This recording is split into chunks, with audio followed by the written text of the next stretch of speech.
JDU के लिए ये नई पहल है कि सीटें आपकी बहुत कम है नहीं, लेकिन फिर भी आप लगातार एक के ऊपर ही कॉम्प्रोमाइज़ कर रहे हैं। पहले आपने होम डिपार्टमेंट दे दिया, मंत्रियों की संख्या कम कर दी, विधानसभा का अध्यक्ष भी अब दे दिया। जेडीयू नीतीश कुमार, जेडीयू का हर नेता, जेडीयू का पूरा सिस्टम, पूरा संगठन जो है वो भाजपा के सामने नतमस्तक दिख रहा है। इसमें कोई डाउटफुल नहीं। जेडीयू का जो कोई भी अग्रेशन काम नहीं आ रहा है। नीतीश कुमार सीएम जरूर बने हुए हैं, लेकिन कंपैरेटिवली वो कमजोर सीएम की तरफ। खबरें निकल कर आई थी कि जदयू ने भी चाहा था कि ये उनके पास रहे। तो नहीं, जेडीयू ने चाहा जरूर था, लेकिन जेडीयू के चाहने भर से अब कुछ हो नहीं रहा। जेडीयू तो चाहती थी कि उसके पास होम डिपार्टमेंट भी रहे। जेडीयू तो ये चाहती थी कि वो ज्यादा सीटों पर चुनाव लड़े। विधानसभा सत्र जो है वो कल से शुरू हुआ और आज यानी कि 2 तारीख को स्पीकर का चयन भी हो गया। ये बताने नहीं आए हैं कि स्पीकर कौन होगा, लेकिन स्पीकर जो है वो आपको भी पता है कि प्रेम कुमार बन चुके हैं। बीजेपी कोटे से हैं, मंत्री भी रहे हैं। इस बार उनको स्पीकर पद दिया गया। सभापति जो कि विधान परिषद में है, वो भी बीजेपी के पास जो है। और अब स्पीकर जो जिसको लेकर जदयू अड़ी हुई थी कि स्पीकर हमें मिल जाए, गृह मंत्रालय आपने ले लिया, स्पीकर दे दीजिए ताकि जदयू विधानसभा में थोड़ी मजबूत दिखे। लेकिन भाजपा ने एक बार 4 सीटें जदयू से ज्यादा क्या ले आई। भाजपा ने कहा कि हम ये भी आपको नहीं देंगे और आज ये साबित हो गया। जदयू ने अपने घुटने एक बार फिर से भाजपा के सामने टेक दिए हैं। तमाम मुद्दे हैं, चर्चा करेंगे। सर कैसे देख रहे हैं? निश्चित तौर पे ये मतलब जेडीयू के लिए ये नई पहल है कि सीटें आपकी बहुत कम है नहीं, लेकिन फिर भी आप लगातार एक के ऊपर ही कॉम्प्रोमाइज कर रहे हैं। पहले आपने होम डिपार्टमेंट दे दिया, मंत्रियों की संख्या कम कर ली, विधानसभा का अध्यक्ष भी अब दे दिया। पहले से विधान परिषद का अध्यक्ष जो है, सभापति जो हैं, वो अवधेश नारायण सिंह बने हुए हैं, तो जो भाजपा के ही हैं। तो मतलब जेडीयू नीतीश कुमार, जेडीयू का हर नेता, जेडीयू का पूरा सिस्टम, पूरा संगठन जो है वो भाजपा के सामने नतमस्तक दिख रहा है। इसमें कोई डाउट नहीं है।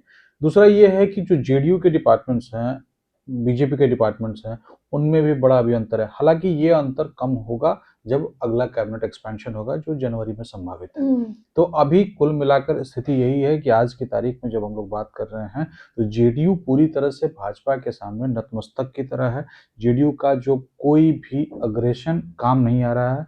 नीतीश कुमार सीएम जरूर बने हुए हैं, लेकिन कंपैरेटिवली वो कमजोर सीएम की तरह दिख रहा है। बिल्कुल। अच्छा, जदयू चाहती तो ये रख सकती थी। जदयू ने भी खबरें निकल कर आई थी कि जदयू ने भी चाहा था कि ये उनके पास रहे। तो नहीं, जेडीयू ने चाहा जरूर था, लेकिन जेडीयू के चाहने भर से अब कुछ हो नहीं रहा। जेडीयू तो चाहती थी कि उसके पास होम डिपार्टमेंट भी रहे। जेडीयू तो ये चाहती थी कि वो ज्यादा सीटों पर चुनाव लड़े। जेडीयू तो ये चाहती थी कि विधानसभा अध्यक्ष उसका हो, विधान परिषद के भी सभापति उसके हों, या जेडीयू तमाम बड़े मंत्रालय अपने पास रखे। नगर विकास विभाग जो कभी मतलब एनडीए गवर्नमेंट में कभी भी जेडीयू के हिस्से नहीं आया, वो चाहती थी कि वो रहे, लेकिन उसके चाहने भर से कुछ हुआ नहीं। और इस बार भी उसको दिक्कत इसी कारण हो रही है, क्योंकि इस बार वो चीजें भी छिन रही हैं जिस पर नीतीश कुमार कभी कोई कॉम्प्रोमाइज नहीं करते थे। जैसे होम डिपार्टमेंट छिन गया और भी चीजें छिनी। तो इसमें है कि अब वो दिक्कत शुरू हो गई है।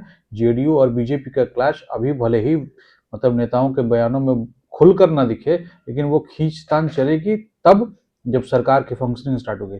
अभी तो चुनाव जीतने का जश्न था, सरकार के गठन का जश्न था, मंत्रियों के बनने का जश्न था, विधानसभा की शुरुआत का जश्न था, विधानसभा में शपथ ली गई उसका जश्न है, आज अध्यक्ष चुन लिया गया सर्वसम्मति से उसका जश्न है। जब ये विधानसभा का सत्र खत्म होगा और उसके बाद जब सरकार काम करना शुरू करेगी, क्लैश तब बढ़ेगा।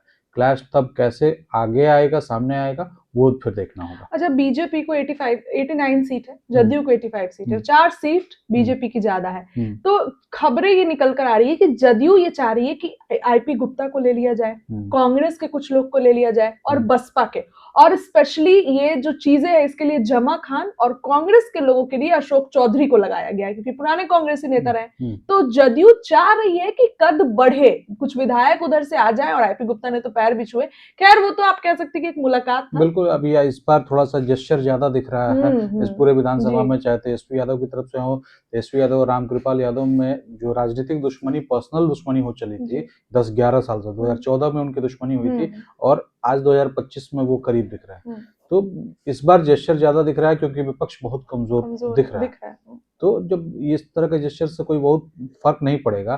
दूसरा ये है कि ठीक है, जेडीयू के पास ऑप्शन है कि वो लोगों को तोड़ सकती और है। मंत्री बनाएगी सर, तो उन्हीं लोग को मंत्री बनाएगी, तो उनका स्ट्रॉन्ग रीजन रहेगा कि वो लोग जदयू में आ ये जाएं। पहले भी हुआ है जी, ऐसा, जी, जब जैसे ही ऐसे ऐसे लोग सरकार के समर्थन में आते हैं, मंत्री बन जाते जी, हैं।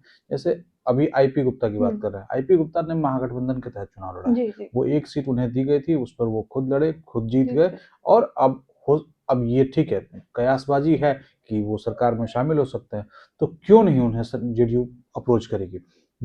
आईपी गुप्ता ने अपनी काबिलियत को दिखाया है। जी, आईपी गुप्ता ने ये साबित किया है कि उनके समाज का वोट जिसके लिए वो लड़ाई लड़ रहे थे, उसका समर्थन उनको मिला है। मिला है। समर्थन मिला है और वो विधायक चुनकर आए हैं, वो भी तब जब मतलब विपक्ष के विधायकों की संख्या 40 भी नहीं है। ऐसी कंडीशन में आईपी गुप्ता अकेले अपने संगठन के बूते, अपने नाम के बूते, अपनी ताकत के बूते चुनकर विधानसभा पहुंच जाते हैं। जब आरजेडी के, कांग्रेस के बड़े बड़े सूरमा चुनाव हार गए, कांग्रेस का पूरा लीडरशिप हार गया, प्रदेश अध्यक्ष हार गए, सीएलपी जो थे वो भी हार गए, तो पूरा और मुकेश लीडरशिप सहनी का तो जमानत। मुके हाँ, तो वो ऐसे ऐसे जो लीडर्स हार गए, उसमें आईपी गुप्ता ने अपनी जगह बना ली।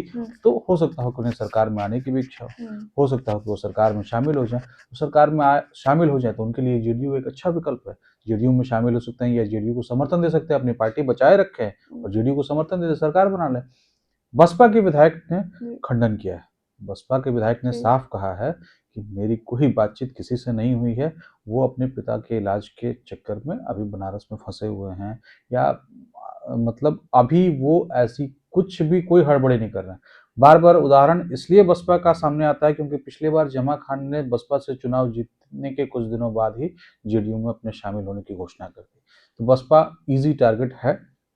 कांग्रेस वाली बात जहां तक है कि कांग्रेस में 4 विधायक टूट जाएंगे तो एंटी डिफेक्शन जो लॉ है, दल बदल कानून, वो लागू नहीं होगा। तो हो सकता है कि कांग्रेस के 4 विधायक टूट जाए, जो कि काफी कम मार्जिन से जीते हैं। जो विधायक हैं वो नए विधायक हैं, तो हो सकता है कि कांग्रेस के विधायक टूट जाए। लेकिन इन तमाम बातों से अलग नीतीश कुमार या जेडीयू या बीजेपी अभी बिल्कुल भी हड़बड़ी में नहीं रहेगी, क्योंकि इन विधायकों को शामिल किया जाए, ये नेगेटिव पब्लिसिटी हो जाएगी। अभी के टाइम में इनके पास पर्याप्त से भी कहीं अधिक नंबर्स हैं। तो ऐसे में क्यों खींचकर वो लेके आएंगे और बिना मतलब का एक इशू खड़ा करेंगे कि विधायक खरीदती है जेडीयू या विधायक खरीदते हैं बीजेपी। तो इसलिए अभी इसकी संभावना कम है। आगे क्या होगा ये तो देखने वाली बात है। तो मतलब एक तरीके से आखिरी सवाल रहेगा कि जदयू ने एक बार फिर घुटने टेक ही दिए बीजेपी के सामने, मंत्री बन गया। 100% जेडीयू पूरी तरह से मतलब बैकफुट पे है। जेडीयू के पास कोई ऑप्शन नहीं है। जेडीयू के पास सिर्फ मुख्यमंत्री पद है। मंत्रालय बड़े बड़े हो सकते हैं मतलब, लेकिन जो फंक्शनिंग डिपार्टमेंट है वो आप हेल्थ है आपका, वो बीजेपी के पास है। एजुकेशन जरूर जेडीयू के पास है, लेकिन एजुकेशन में आप क्राइसिस झेल रहे हैं। बीजेपी मतलब नीतीश कुमार की सरकार का जो बर्डन है, जो बैगेज है, वो लेकर नहीं चलना चाहती, इसलिए उसने एजुकेशन डिपार्टमेंट कभी नहीं लिया। स्कूलों की कंडीशंस की पर वैसी नहीं है जिसको आप वर्ल्ड क्लास कह सकें या नेशनल लेवल का कह सकें। कॉलेज की कंडीशन खराब है।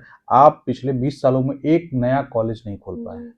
आज भी कॉलेजों की संख्या उतनी ही है जितनी पहले थी। यूनिवर्सिटीज आपने जबरदस्ती की बना रखी है। जबरदस्ती की इन द सेंस की 4 से 5 साल पहले 3 यूनिवर्सिटी बनाए गए नाम के, तो मुंगेर विश्वविद्यालय बन गया, पाटलिपुत्र विश्वविद्यालय बन गया और एक पूर्णिया विश्वविद्यालय बन गया। लेकिन पूर्णिया बना बीएन मंडल विश्वविद्यालय के कॉलेजों को काटकर, मुंगेर विश्वविद्यालय बना तिलका मांझी यूनिवर्सिटी भागलपुर के कॉलेजों को काटकर, और पाटलिपुत्र विश्वविद्यालय बना मगध यूनिवर्सिटी के कॉलेजों को काटकर। नया कॉलेज कहाँ है? स्टूडेंट्स नए आ रहे हैं, कॉलेज नहीं है, कॉलेज में इंफ्रास्ट्रक्चर नहीं है। तो बीजेपी उस बर्डन से दूर रहना चाहती है, इसलिए उसने शिक्षा के लिए कोई डिमांड नहीं की। हेल्थ उसने लिया क्योंकि हेल्थ में काम करने का स्कोप है, हेल्थ में काम हुआ है, हर जिलों में मेडिकल कॉलेज खोलने की स्थिति में है, तो वो वहां दिखा सकती है।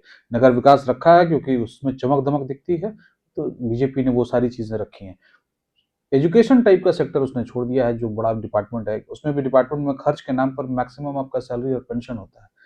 योजना मद की जो राशि है वो कम है, गैर योजना मद ज्यादा है। तो बीजेपी के पास सभी बड़े डिपार्टमेंट हैं जो पब्लिक से डायरेक्ट कनेक्टेड है। जेडीयू के पास भी कुछ है, लेकिन जेडीयू ओवरऑल बैकफुट पे है, बिल्कुल बैकफुट पे। चलिए, तो देखिए स्पीकर जो है वो भाजपा के हो गए, विधान परिषद में सभापति भी भाजपा के, और गृह मंत्रालय भी। मतलब आप देखिए तो अच्छे अच्छे पद भाजपा ने ले लिए हैं।